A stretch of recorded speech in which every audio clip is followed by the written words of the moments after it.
কুকুর লীলা মজুমদার। শান্তিনিকেতনের আদি কুকুরগুলোকে দেখে নাগরিকতার প্রশিক্ষণ পাওয়া যায়। আদি বলছি এই জন্যই যে ওখানকার স্থানীয় কুকুরেদেরই জাত আলাদা।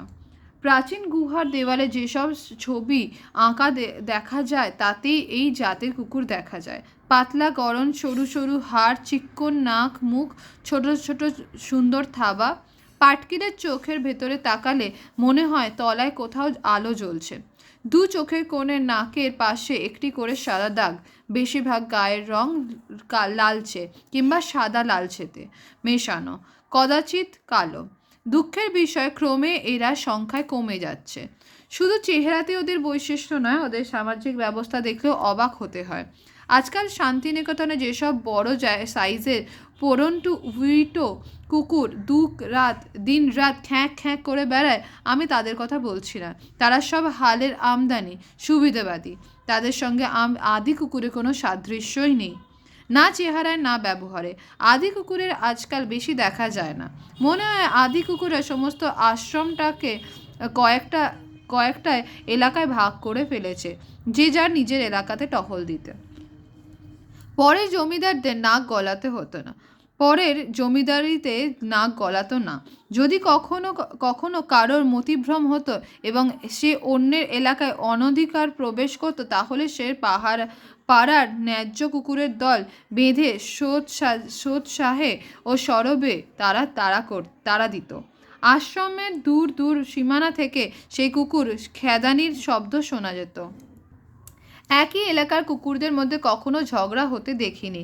তার কারণ পাড়ার কুকুররা নিজেদের মধ্যে বাড়িগুলোতে ভাগ করে নিয়েছিল। কোন বাড়িতে কোন বেলা কে খাবে এই সব নির্দিষ্ট হয়েছিল। কোন বাড়ির লোকরা কখন খায় দায় তাও তাদের ভালো করেই জানা ছিল। মক্কেল চটালে নিজেদের ক্ষতি তাও সে জানত। কার কতখানি দৌড় তাও ওদের অজানা ছিল না। আমাদের বাড়ির কখন সকালে জল খাবার, দুপুরের খাবার, রাতের খাবার, তাতে ওদের কখনোই ভুল হতো না। আগেকার সুষ্ঠু ব্যবস্থা অনেকটাই ভেঙে পড়লেও আজ পর্যন্ত শান্তিনিকেতনে কুকুরদের আত্মসম্মান দেখে আশ্চর্য হই। হ্যাংলার মতো ঘোরে না ওরা। যাদের পালা তাদের আমাদের হাতার ভেতরেই থাকে, হাতার ভেতরে আসে। বাকিদের বেড়ার বাইরে দাঁড়িয়ে থাকতে দেখেছি। আমরা খেতে বসলে দল থেকে দুটি কুকুর তাদের তারের বেড়া ফাঁক দিয়ে গলে জানলার বাইরে চুপ করে বসে থাকে। শুধু দুজোড়া কান আর দু চোখ চকচক করে দেখা যায়। ক্যাও ম্যাও নেই, হাঁপড় পাঁপড় নেই। মনটা আগের মতো নরম হয়ে যায়। আগন্তুকদের নিয়ম মাঝে মাঝে একটু বদলায়। দুটো বয়স্ক কুকুরদের বদলে একটা মা আর দুটো খিদে পাওয়া ছানা আছে। কেউ দাও দাও করে না। বাসনপত্র তুলে নিয়ে গেলে ওরা উঠে জানলার ঘরের দরজার সামনে বাইরে দাঁড়ায়, জানে এবার ভাগ পাবে। খাওয়া হলেই নিঃশব্দে ল্যাজ নাড়তে নাড়তে তারের বেড়ায় ফাঁক দিয়ে গলে দলের মধ্যে মিশে ওরা পাশের বাড়িতে গিয়ে বাইরে দাঁড়ায়। সেখানেও তারা দুজনের পালা। কেউ ওদের ওপর বিরক্ত হয় না, কারোর ওপর ওরাও জবরদস্তি করে না। মানুষের সমাজের এমন ভালো ব্যবস্থা দেখিনি। অবশ্যই ওদের সব নিয়ম সব সময় বোঝা যায় না। মনে হয় কার বাড়িতে কে রাত কাটাবে তাও নির্দিষ্ট থাকে। আশ্রমবাসীরা মিনি মাগনা পাহারাওলা পেয়েও খুশি হন ওদের। তবে এক এক সময় অন্য পাড়ায় উচ্ছৃঙ্খল কুকুররাও যে বেআইনিভাবে অনুপ্রবেশ করবার তালে থাকে। ন্যায্য কুকুররা তা হাতে দেবে কেন? সেই সব ক্ষেত্রে রাত বিরেতে পিলে চমকানি গন্ডগোল হয়। সবাই রেগে চতুর্ভুজ। আসল ব্যাপারটা বুঝতে আমার কম করে 5 বছর লেগেছে। অনেক সময় দেখি কুকুররা যাদের বাড়িতে খায় রাতে তাদেরই বাড়িতে পাহারা দেয় না, অন্য বাড়িতে টহল দেয়। সে বাড়িতে হয়তো একজন উইটো ব্যাচেলর থাকে। আশ্রমের রান্নাঘরে খান, বাড়িতে হাঁড়ি চড়ে না। কাজেই কুকুররা সেখান থেকে বিশেষ কিছু আশা করে না। তবু রাতে 2-1 ওই বাড়িতে পাহারা দেন। ত্রিসীমানায় কাউকে ঘষতে দেয় না। আশ্রমে চৌকিদারকেও পর্যন্ত তাড়া করে।